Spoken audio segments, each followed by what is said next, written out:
Este programa é livre para todos os públicos. Pelo sinal da Santa Cruz, livrai-nos Deus, nosso Senhor, dos nossos inimigos, em nome do Pai, do Filho e do Espírito Santo. Amém. Amém. Provérbios capítulo 17, versículos do 17 ao 21. Assim nos diz a palavra de Deus. O amigo é carinhoso em qualquer tempo. O irmão nasce para o dia da desgraça. É insensato quem aperta a mão, tornando-se fiador do seu próximo. Quem ama a discórdia, ama o pecado. Quem alteia sua porta, está provocando a queda. Quem tem o coração perverso, não encontra a felicidade.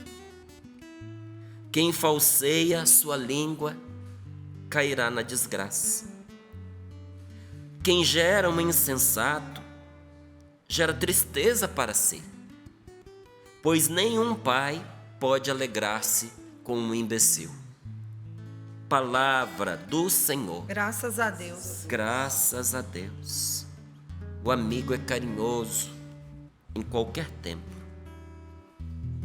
Aí a palavra diz assim: o irmão nasce para o dia da desgraça. Como assim que o irmão nasce para o dia da desgraça? Está falando ainda do amigo.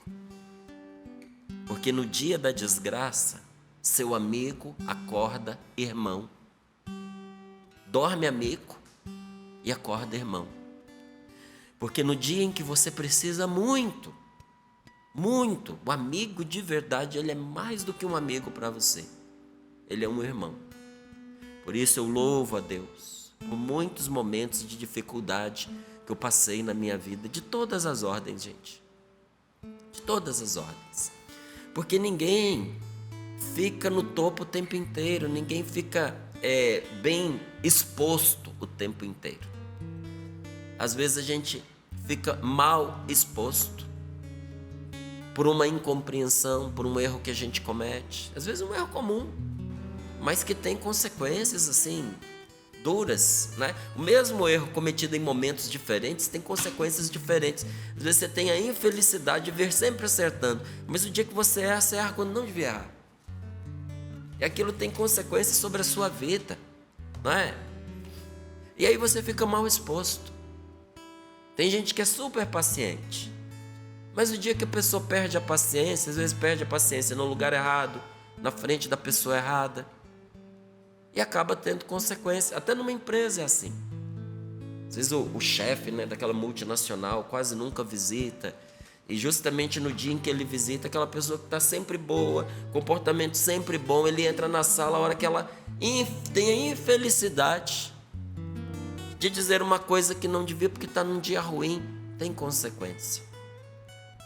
E quando você fica mal exposto, aqueles que eram amigos de aparência se afastam de você, para não pegar a sua má fama, para não ser associado à sua imagem, para que as consequências que recairão sobre você não espirrem nele. Que espirra, sabia? Quando você é muito amigo de uma pessoa, o que acontece com ela sempre vai te afetar. Se você faz parte de uma família, o que acontece com a familiar seu respinga em você. Nem que seja a má fama, não é? É irmão do fulano, é filho de Beltrano. Tanto para o bem quanto para o mal. A boa fama você herda e a má fama também. E o amigo, quem é o amigo? É a sua família estendida. Porque o sangue a gente não escolhe. Você não escolheu o seu pai, não escolheu a sua mãe, você não escolheu os seus irmãos, não escolheu. Mas o amigo é a família que você escolhe, porque tem amigo que é mais que um irmão, não é? E na hora em que você perdeu a graça, porque a desgraça é a perda da graça, E quando você perde a graça, você fica completamente desprotegido. Porque se você saiu da graça de Deus, você perde alegria, você perde vida interior, você perde sabedoria. E só uma coisa pode de verdade nos tirar da graça de Deus: o pecado. E para uma pessoa pecar, ela precisa saber que está pecando, ela precisa querer pecar e precisa não ser obrigada a pecar. Tem 3 coisas que pode converter, que são necessárias para converter uma situação em pecado. Se faltar qualquer uma delas, é erro, é equívoco, é acidente, mas não é pecado. O que precisa existir para que haja o pecado? Primeiro, consciência. A pessoa precisa saber que é errado e fez mesmo assim. Às vezes a pessoa faz sem saber. Acha que aquilo é o correto, mas não tem como. Se ela aprendeu a vida inteira que o certo era aquilo, você espera que ela o quê? Que ela se desperte, que ela tenha juízo. Ela aprendeu errado. Aprendeu errado. Ou às vezes não aprendeu. Calculou errado, tomou a decisão errada, mas tinha boa intenção. Não tinha consciência de que aquilo era um mal. Então, se não tem consciência que é pecado, não é pecado. Segundo ponto. E olha, consciência nem sempre é ler ali, escrito, alguém ensinar. Às vezes, dentro da pessoa, o Espírito Santo diz para ela que é pecado e ela mesmo assim faz. Então, primeiro, consciência de que é pecado.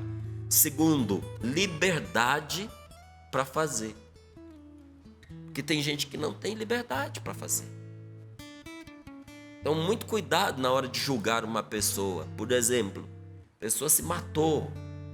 Suicídio é gravíssimo, é pecado do desespero, a pessoa perdeu o céu. Como é que você sabe? Às vezes a pessoa não tinha liberdade.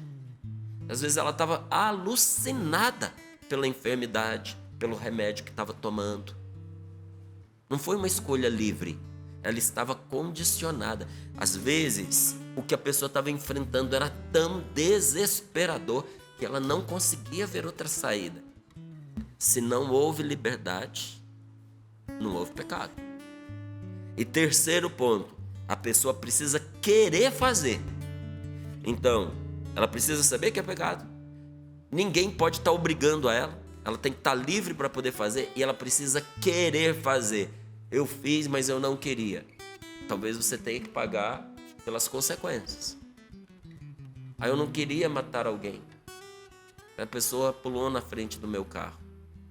Você não queria matar. Então, do homicídio, com Deus não vai ser problema, porque Ele sabe que você não quis assassinar a pessoa. Mas na justiça humana você vai pagar. Se você estava acima da velocidade, se você estava andando na contramão, entende? A consequência vem. Mas por que não é um pecado de assassinato, ainda que pela lei seja considerado um homicídio, ou culposo, ou doloso? Por que não é pecado? Porque não havia intenção. Não havia essa maldade no coração da pessoa. Entende? Então é preciso que haja essas 3 coisas para que uma pessoa cometendo um pecado grave, ela caia em desgraça.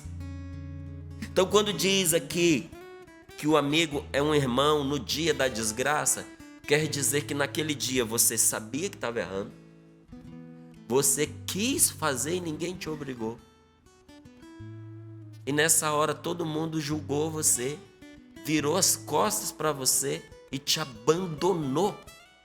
Porque você errou e todo mundo sabe que você mereceu o castigo, porque você fez aquilo de propósito. Todo mundo te abandona. Sabe quem não? O seu amigo de verdade. E naquela hora, mesmo sabendo que ele poderia ser associado a você e respingar nele a má fama do que você fez, ele não se importa. Pelo contrário, em vez de se afastar, ele se une ainda mais a você e se torna para você um irmão. Você entendeu por que ele dorme amigo e acorda irmão? Porque você precisa dele. Então, o amigo é carinhoso em qualquer tempo. No dia bom, no dia ruim, no dia da penúria, no dia da riqueza, do transbordamento. O amigo é sempre bom, gente. Os meus poucos amigos são bons para mim. e eu sou bom para eles. E quando nós nos encontramos é uma alegria, uma alegria. Eu sou naturalmente mais quieto, calado. Quando eu brinco para valer, sabe? Mas eu preciso ter ali o ambiente propício para isso. Já fui mais solto, mais brincalhão, mas a gente às vezes, sem perceber, a gente vai ficando meio sério, né? E eu sou naturalmente assim. E um dia eu encontrei um amigo meu, o Leandro, lá do Rio de Janeiro, e havia um irmão meu da Canção Nova, perto, que acompanhou. Esse meu amigo foi comigo em uma missão.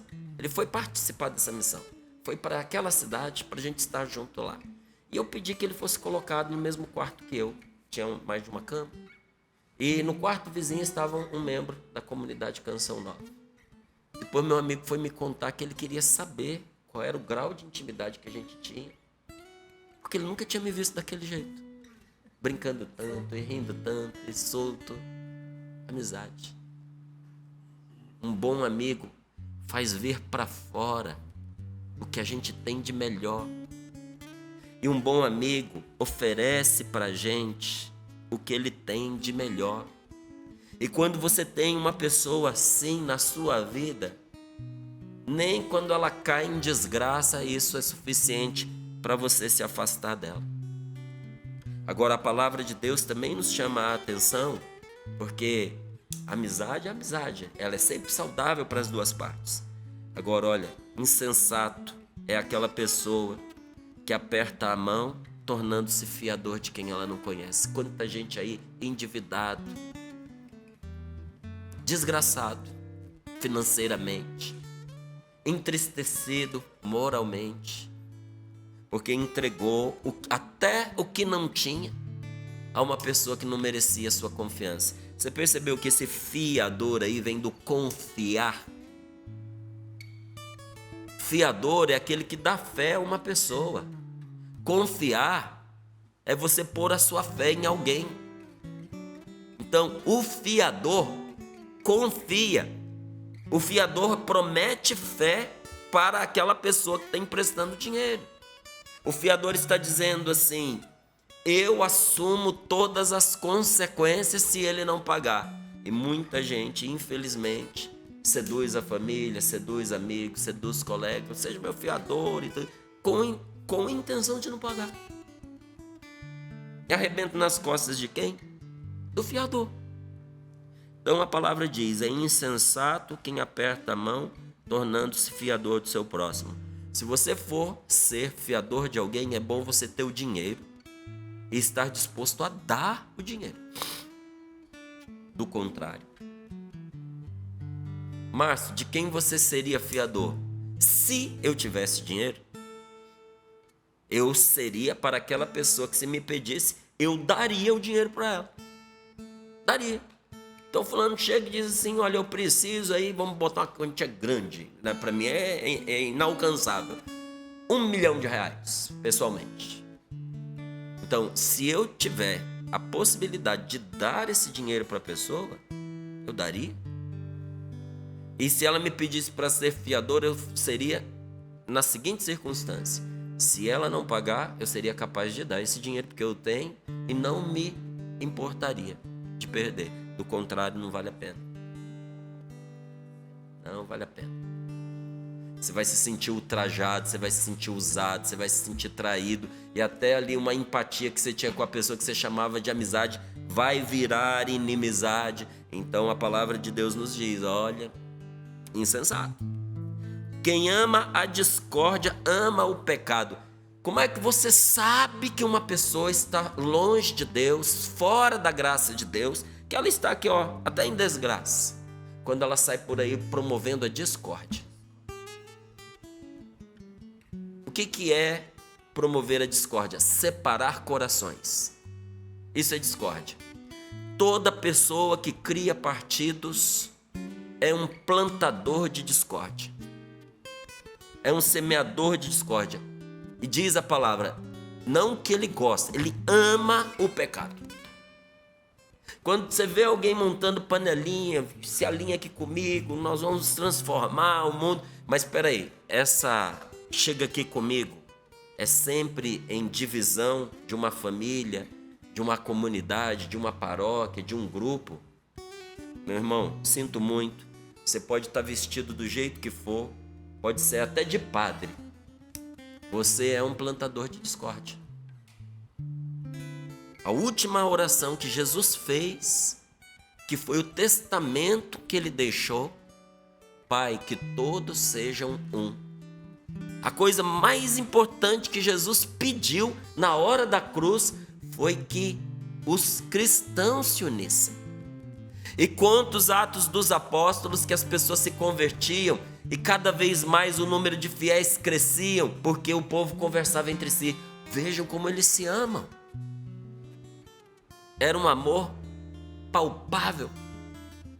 E cada vez mais crescia o número de fiéis, porque o amor é o maior testemunho da evangelização. Quem semeia a discórdia é um anti-evangelizador.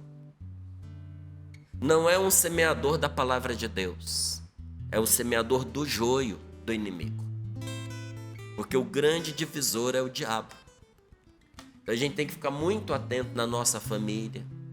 Nós temos aqui uma grande família chamada Comunidade Canção Nova. A gente tem que estar atento, orante, vigilante. Porque o mal não quer a unidade dos cristãos. Então vai semeando aqui, uma discórdia acolá. Não sou eu que estou dizendo, não. A palavra de Deus, escute. Quem ama a discórdia, ama o pecado.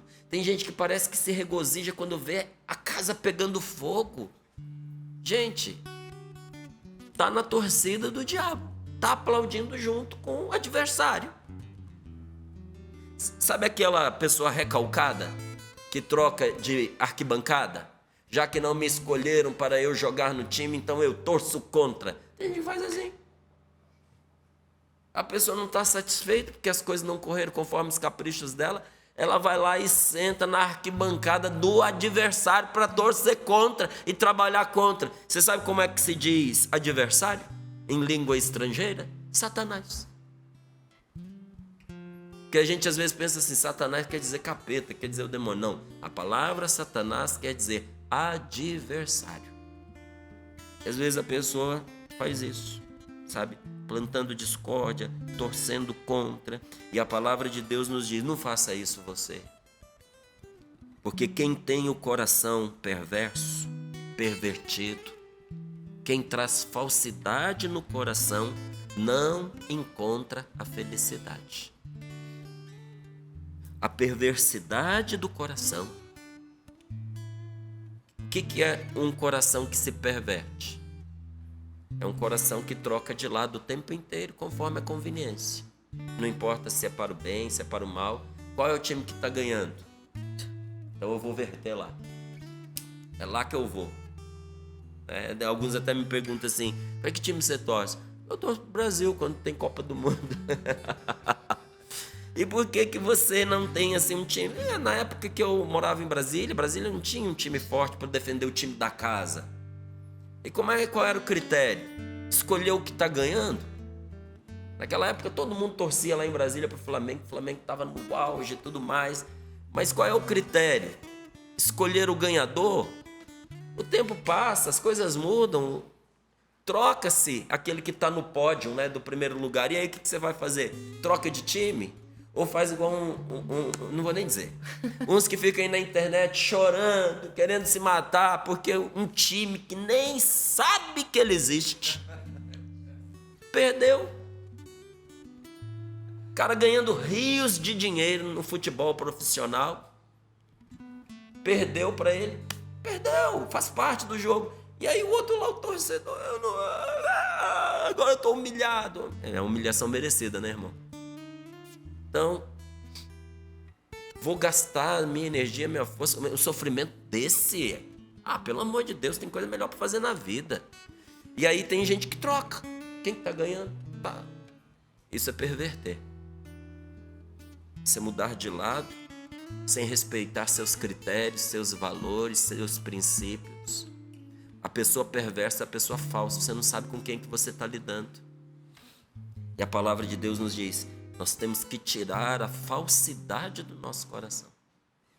Porque senão nós vamos procurar sem jamais encontrar a felicidade. Quem tem o coração perverso não encontra a felicidade. E para encontrar a felicidade, põe o seu coração na verdade. Ponha Deus como o primeiro da sua vida.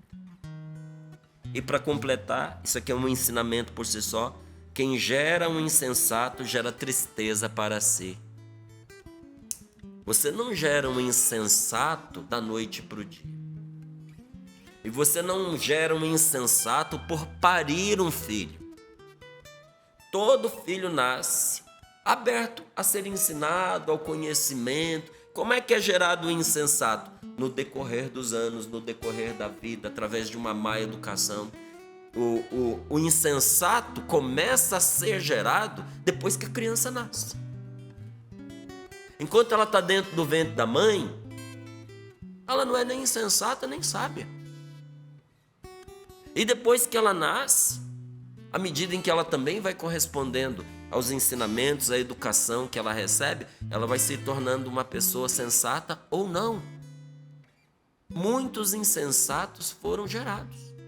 E aí diz a palavra de Deus, quem gera um insensato gera tristeza para si. Olha, é de dar dó. Às vezes a gente vê alguns pais que não sabem criar os filhos. E você olha e diz assim, está gerando tristeza.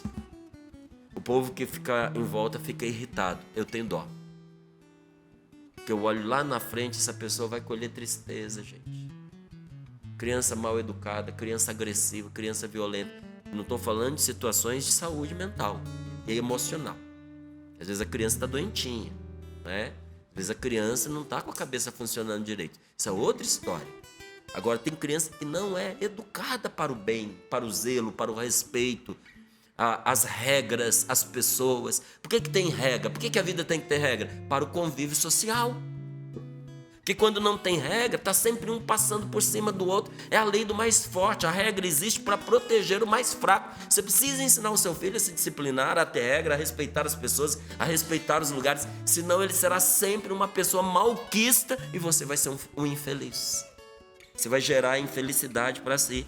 E diz a palavra, ninguém pode alegrar-se com um imbecil, mas isso é produzido.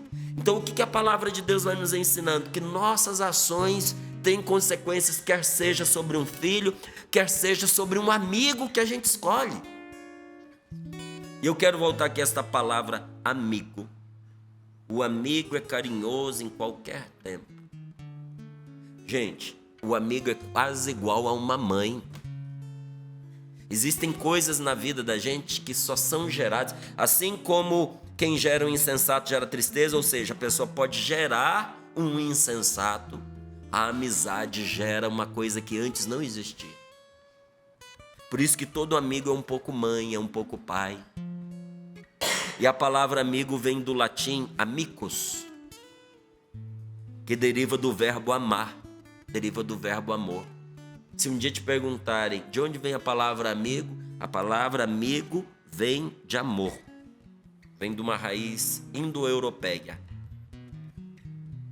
E de onde nasceu essa palavra amor? Da pronúncia da boquinha do bebê. Você já viu que todo bebezinho, antes mesmo de começar a falar, as primeiras palavras dele é ama, mamá. Ou mamá de mamãe, ou mamá de mamá mesmo, né? Ama. É a voz infantil para chamar a mãe. De onde que veio a palavra amigo? Daquela palavra mais terna, aquela raiz mais terna que deu origem à palavra mãe. Porque qual uma mãe, o amigo está ligado ao coração por laços profundos. Amigo é coisa de Deus. Amigo é coisa do coração. Mas tem também uma etimologia poética que arriscou dizer que amigo vem de anime custos. Amicus seria como que uma abreviação de amicus, né? Esse cus do final é de custos. E esse ame do começo vem de anime, que significa, anime significa alma. E custos significa custódia. Quem é o amigo? Aquele que tem a custódia da minha alma. Meu Deus do céu. Quantas pessoas na sua vida você pode dizer que guardam a sua alma? Que tem a custódia da sua alma? O amigo é aquele que guarda a minha alma, que me protege do mal, do pecado, do demônio, da perdição. O meu amigo é aquele que me endireita o caminho, é aquele que me pega pelo braço e me puxa se eu estiver me desviando, é aquele que me empurra para frente se eu não estiver conseguindo andar. Sabe, na minha vida militar, nós aprendemos uma coisa chamada espírito de corpo. Não é espírito de porco, tá? É espírito de corpo. O que significa? Que a sua turma e você são um só. Se a turma fracassa, todos fracassaram. E que a qualidade da turma é dada pelo elemento mais fraco. Se esse elemento mais fraco da turma for forte, a turma é forte. Se o elemento mais fraco da turma for fraco, a turma é fraca. Se o elemento mais fraco da turma for um homem de caráter, é uma turma de caráter. Se o elemento mais fraco for um mau caráter, é uma turma de mau caráter. Ou seja, a gente tinha que cuidar para que o pior elemento da turma fosse bom. E muitas vezes nas corridas, você tinha ali, porque a gente, na formação militar, educação física não é opção, é obrigatória, é todo dia. Todo mundo tem que correr, todo mundo tem que praticar um esporte. E às vezes tem lá os mais gordinhos, mais pesados, tem mais dificuldade aeróbica. O que a gente fazia? O pesadinho ia ficando para trás, os melhores, os mais fortes, e os que tinham mais fôlego ficavam atrás dele, porque quando ele começava a vacilar, a gente punha a mão nas costas e empurrava ele, a gente carregava, literalmente carregava, porque o amigo é aquele que carrega. E às vezes você vai precisar de um amigo que te empurre para frente no momento que você está pensando em desistir. Me permita resumir isso.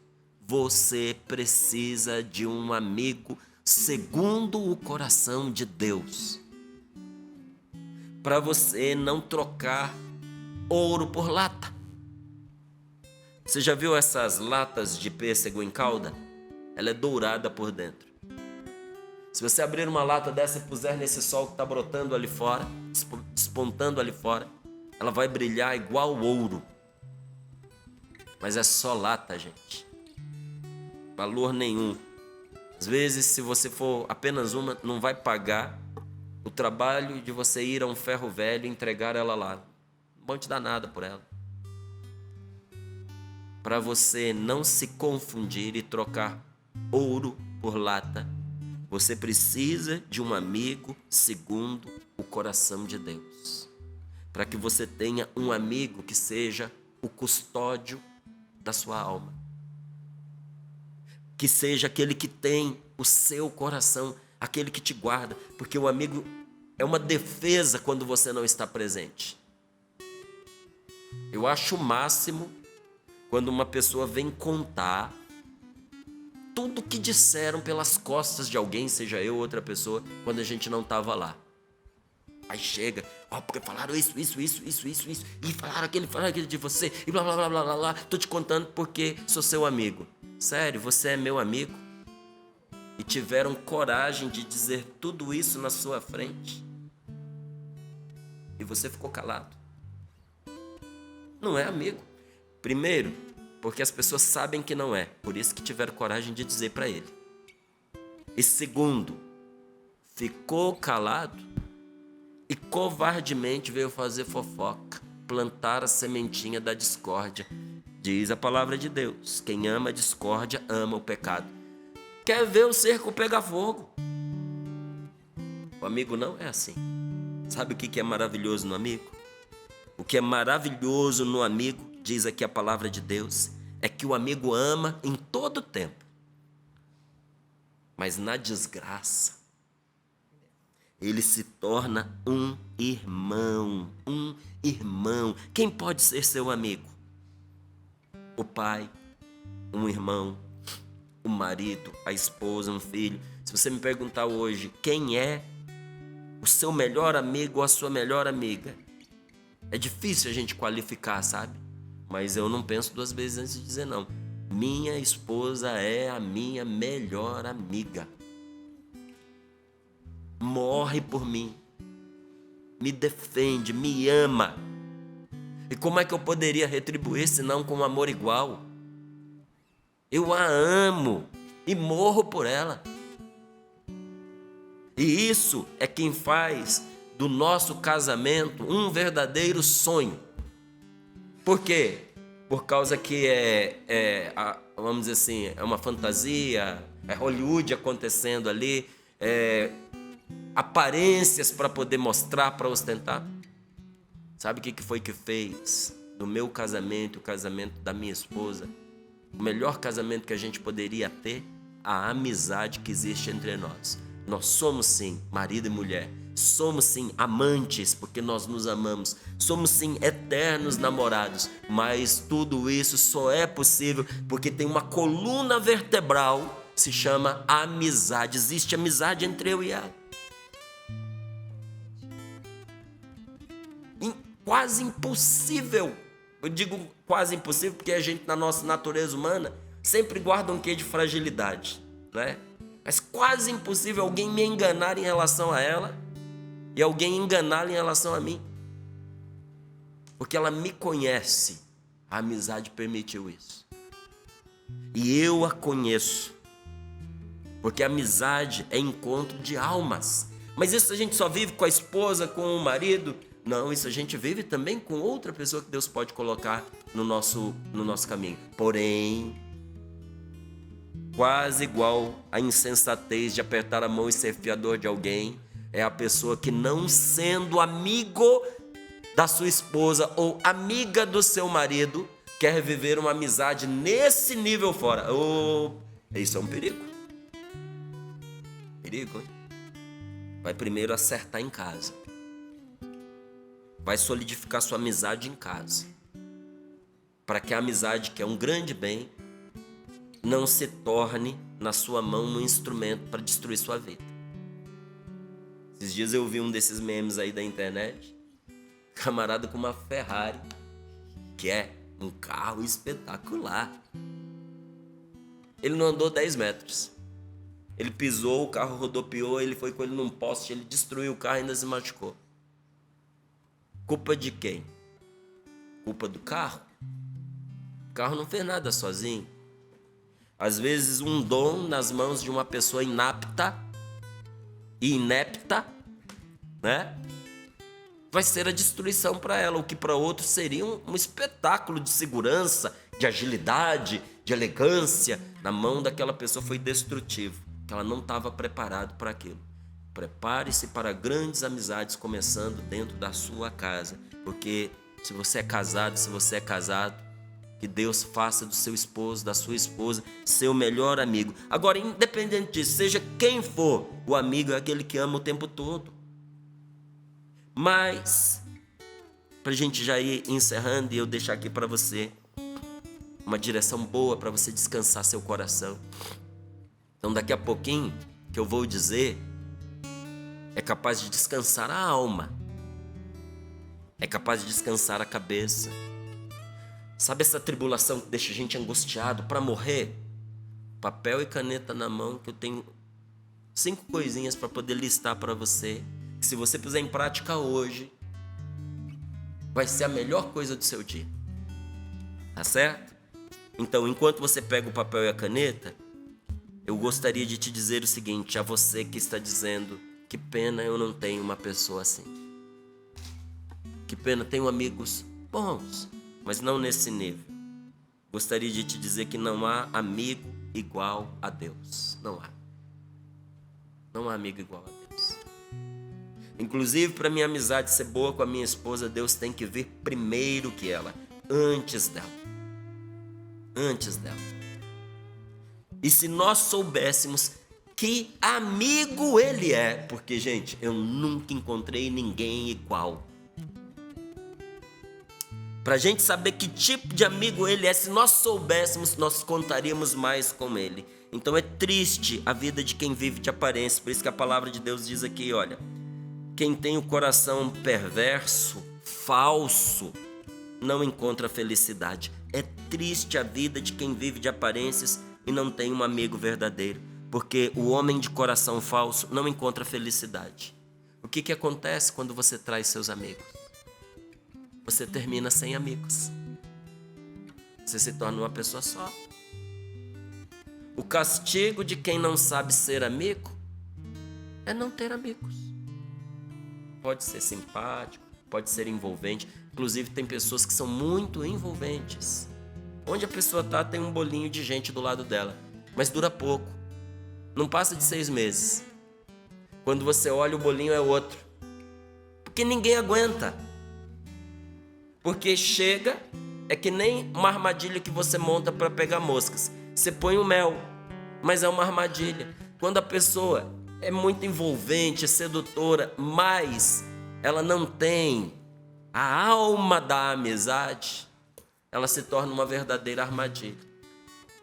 E as pessoas percebem depois, ela não consegue mais ninguém, vai ficando cada vez mais isolada. Por isso a palavra de Deus nos diz, não encontra felicidade. Conserte o coração. Pede a Deus para consertar. Pede a cura interior, pede a libertação, pede a transformação. Se esforça para ser melhor. Não só para você ter amigo, mas para você ser amigo. E eu termino aqui dizendo para você, principalmente para aqueles que andam tristes e solitários, os 5 remédios apontados por São Tomás de Aquino para poder acabar com a tristeza. Tá pronto? 5 remédios, tem que aplicar os 5, tá certo? Para acabar com a tristeza. Primeiro, fazer algo prazeroso. Você gosta de tomar um cafezinho? Você gosta de ler um bom livro? Respirar um ar puro, caminhando por uma estrada ladeada de árvores. Olhar um bom jardim, não é? Sentar do lado de uma pessoa que você gosta e conversar. Hoje, faz algo que você gosta. Esses dias eu estava com arroz no supermercado, vi lá um coco desses seco, sabe? É coco, aqueles secos descascados, que você quebra e tira a castanha para comer. Ah, meu Deus, eu voltei na minha infância, eu compro coco para mim. Aí ela botou o coco lá, né, dentro da... Algo prazeroso, gente, ao alcance de todos nós. Ainda falei para ela assim, não abre sem mim não, porque tem que furar ali com um preguinho, a gente tirar a água que está dentro, aproveitar a água também, não é? Faça algo prazeroso. Segunda coisa que você...